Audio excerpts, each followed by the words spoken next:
देखिए, यूपी में वाराणसी ही नहीं, धार्मिक पर्यटन के लिए अब अयोध्या को भी बड़े तौर पर तैयार किया जा रहा है। भगवान राम का मंदिर बनने के बाद यहां पर एक उम्मीद है कि लाखों की संख्या में लोग आएंगे। इसके अलावा कृष्ण की भूमि मथुरा में पहले से लाखों लोग हर साल आते हैं।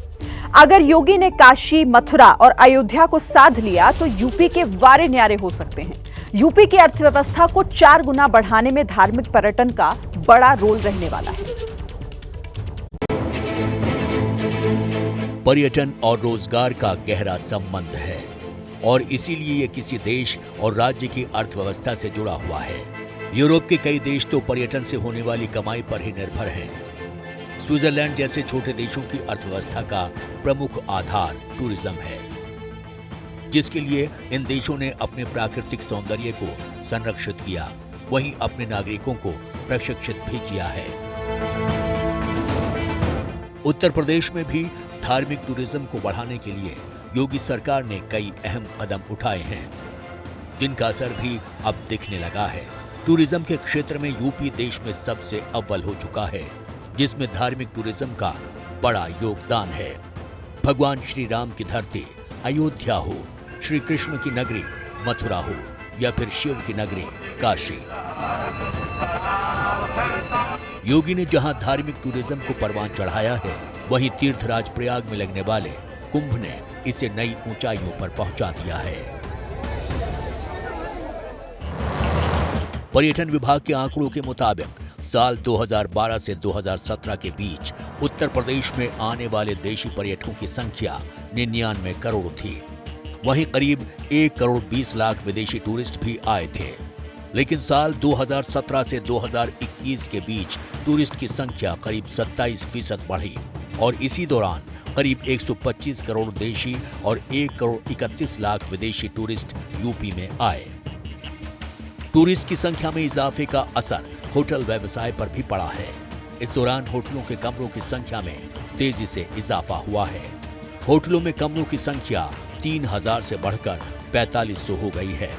खास बात यह है कि ये बढ़ोतरी तब दर्ज हुई है जब कोरोना महामारी की वजह से दुनिया भर में टूरिज्म और इससे जुड़े क्षेत्र बुरी तरह प्रभावित हुए हैं। आपने 13 दिसंबर के बाद से देखा होगा, क्या कोई दिन ऐसा है जिस दिन काशी में काशी विश्वनाथ धाम दर्शन करने के लिए कम से कम 1 लाख श्रद्धालु ना आया हो। 1 लाख श्रद्धालु जब अपने साथ आता है तो वहां की पूरी इकोसिस्टम को बदल के रखता है। उससे मंदिर के दर्शन ही नहीं करते, उससे हजारों लोग और लाखों लोगों की अर्थव्यवस्था चलती है। कोई टैक्सी चला रहा है, कोई नाव का संचालन कर रहा है, कोई होटल के व्यवसाय के साथ जुड़ा हुआ है, कोई रेस्टोरेंट के साथ जुड़ा हुआ है, कोई सुरक्षा के रूप में काम कर रहा है। अलग अलग व्यक्ति की अलग अलग भूमिका होती है।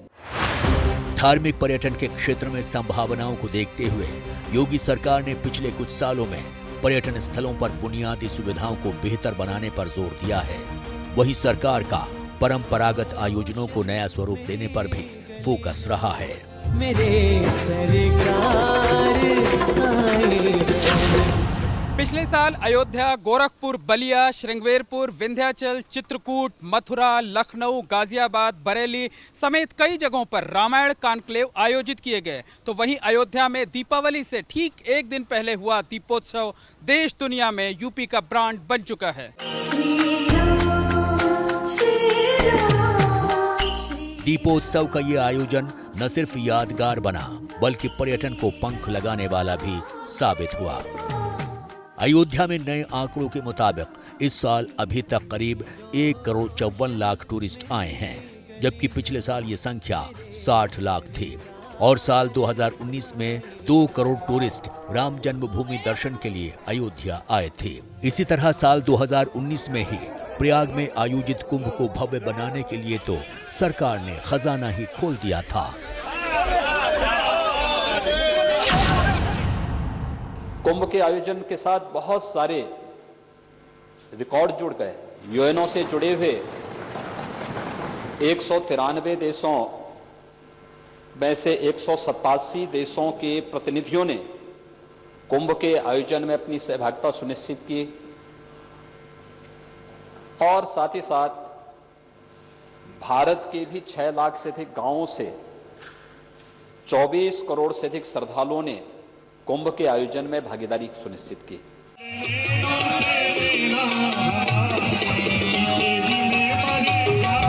मथुरा का कृष्ण जन्मोत्सव, वाराणसी की देव दीपावली, बरसाने की होली, कुशीनगर का बुद्धिस्ट कॉन्क्लेव और काशी, अयोध्या, लखनऊ, प्रयागराज और चित्रकूट को केंद्र में रखकर टूर ऑपरेटर्स का फेम टूर जैसे कार्यक्रमों ने भी यूपी में टूरिज्म को पंख लगाए हैं।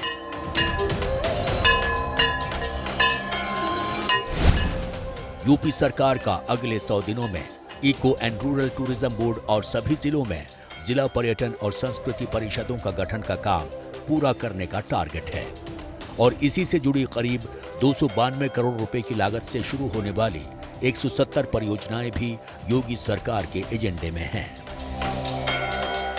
यूपी की ऐतिहासिक, सांस्कृतिक, आध्यात्मिक विरासत के नाते यहां टूरिज्म की अपार संभावनाएं हैं। टूरिस्ट के आने से जहां होटल व्यवसाय, ट्रांसपोर्ट व्यवसाय, टूरिस्ट गाइड समेत अनेकों क्षेत्रों में रोजगार पैदा होते हैं, वहीं इसका सबसे बड़ा फायदा सरकार के साथ स्थानीय लोगों को भी होता है।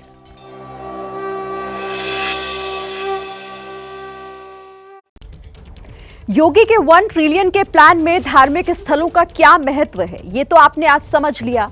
योगी विकास के रास्ते पर ले जाने के लिए यूपी में बहुत जल्द एक इन्वेस्टर समिट भी करने वाले हैं।